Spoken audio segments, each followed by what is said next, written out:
구약성경 사무엘하 18장 1절에서 15절까지 우리 한 목소리로 함께 봉독하겠습니다.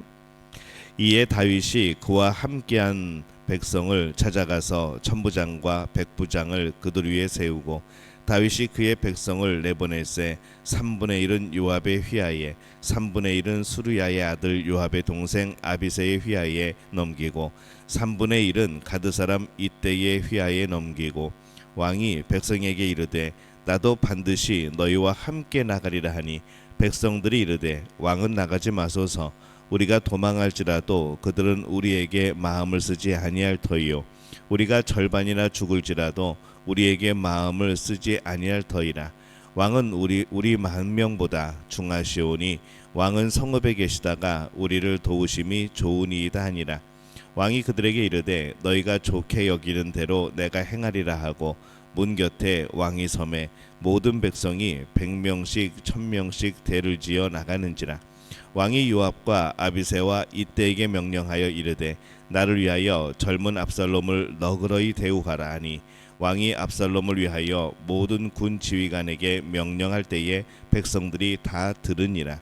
이에 백성이 이스라엘을 치러 들로 나가서 에브라임 수풀에서 싸우더니 거기서 이스라엘 백성이 다윗의 부하들에게 패하매 그날 그곳에서 전사자가 많아 20,000명에 이르렀고 그 땅에서 사면으로 퍼져 싸웠으므로 그날에서 수풀에서 죽은 자가 칼에 죽은 자보다 많았더라.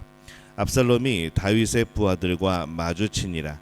압살롬이 노새를 탔는데 그 노새가 큰 상수리나무 번성한 가지 아래로 지날 때에 압살롬의 머리가 그 상수리나무에 걸림에 그가 공중과 그 땅 사이에 달리고 그가 탔던 노새는 그 아래로 빠져나간지라.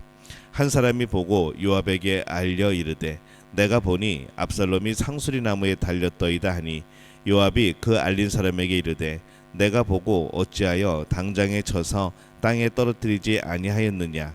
내가 내게 은 10개와 띠 하나를 주었으리라 하는지라. 그 사람이 요압에게 대답하되 내가 내 손에 은 1,000개를 받는다 할지라도 나는 왕의 아들에게 손을 대지 아니하겠나이다. 우리가 들었거니와 왕이 당신과 아비새와 이때에게 명령하여 이르시기를 삼가 누구든지 젊은 압살롬을 해하지 말라 하셨나이다.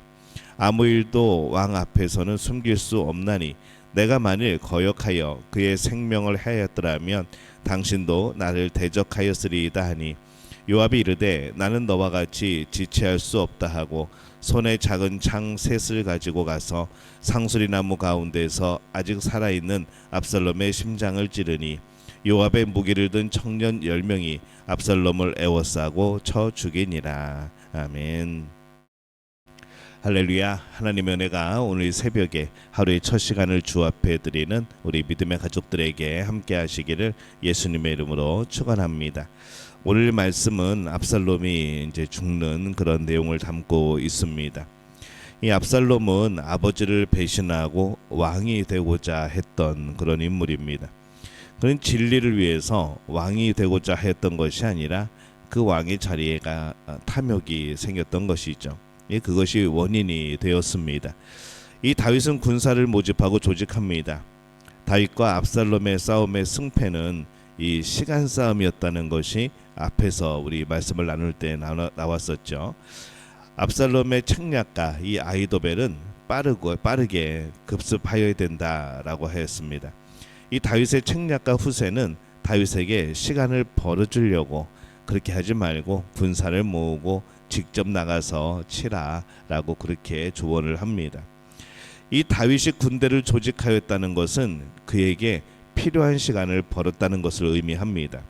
그리고 다윗이 이제 시간을 벌었기 때문에 승리의 길을 가고 있다고 판단할 수 있는 것이죠. 왜 시간이 중요했을까 생각해 보면은 이 압살롬은 사람들의 마음을 훔쳤지만은 그것은 거짓된 방식이었습니다. 다윗은 일시적으로 일부 사람의 마음을 빼앗겼지만 그는 여전히 많은 사람들의 존경을 받은 거죠. 그를 돕는 사람들이 많았습니다.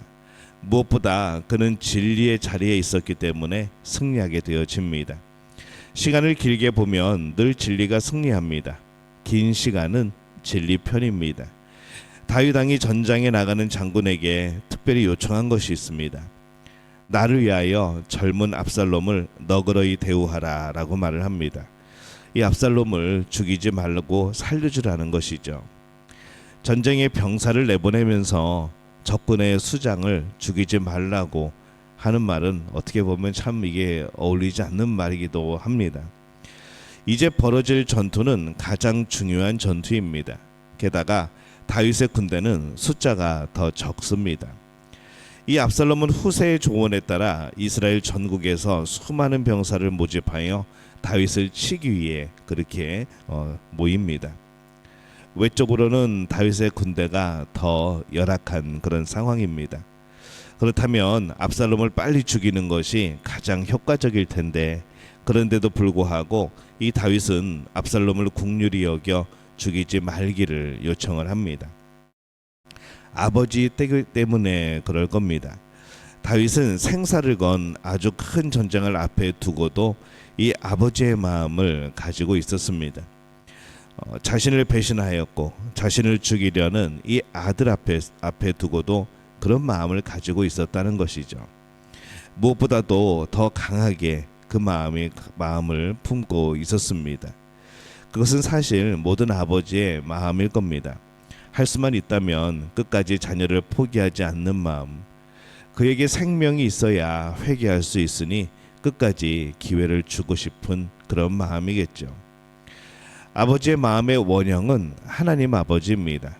모든 이들의 창조주이시기에 사실 유일한 모든 이들의 아버지라 할 수 있죠. 그래서 시편 103편 13절에 보면은 아버지가 자식을 국률이 여김 같이 여호와께서는 자기를 경외하는 자를 국률이 여기시나니라고 말씀을 합니다. 하나님은 세상 사람들을 향하여서 늘 아버지의 마음을 품고 계십니다. 하나님을 경외하기만 하면 하나님은 아버지의 그런 마음으로 그들을 따뜻하게 품어주실 겁니다. 이 압살롬의 군대와 다윗의 군대 사이에 전투가 벌어집니다. 결국 압살롬의 군대가 다윗의 군대에 패하죠. 이 다윗의 군대는 전쟁에 능할 뿐만 아니라 그곳 에브라임 숲을 지형에 굉장히 익숙했던 겁니다. 무엇보다 하나님의 보이지 않는 손길이 그를 돕고 있었죠. 말씀의 18장 9절에 보면은 압살롬이 다윗의 부하들과 마주치니라. 압살롬이 노새를 탔는데 그 노새가 큰 상수리나무 번성한 가지 아래로 지날 때에 압살롬의 머리가 그 상수리나무에 걸림에 그가 공중과 그 땅 사이에 달리고 그가 탔던 노새는 그 아래로 빠져나간지라, 이렇게 기록을 합니다. 압살롬은 급히 도망가다가 상수리나무에 걸립니다. 그렇게 자랑했던 머리카락이 나무에 걸린 거죠. 인생이 그렇습니다. 그렇게 자랑하던 것들이 나를 찌르는 칼이 되어지기도 하고 때로는 물질이 나를 배신하기도 합니다. 사실 인생이 추구하는 모든 것들이 그렇습니다. 그래서 우리는 그것을 우상이라고 부르죠. 오직 하나님 외에 다른 모든 것이 우상입니다. 그것이 우리의 인생을 책임져 주지 않습니다. 왜냐하면 구원하지 못하기 때문입니다. 아무리 좋은 것도 우리를 구원할 수는 없습니다.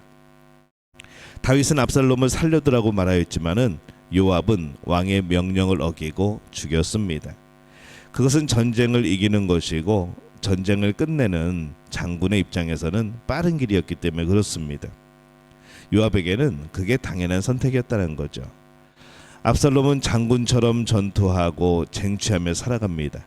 그리고 그러한 싸움의 법칙에 따라 자신의 죄 때문에 비참하게 죽습니다.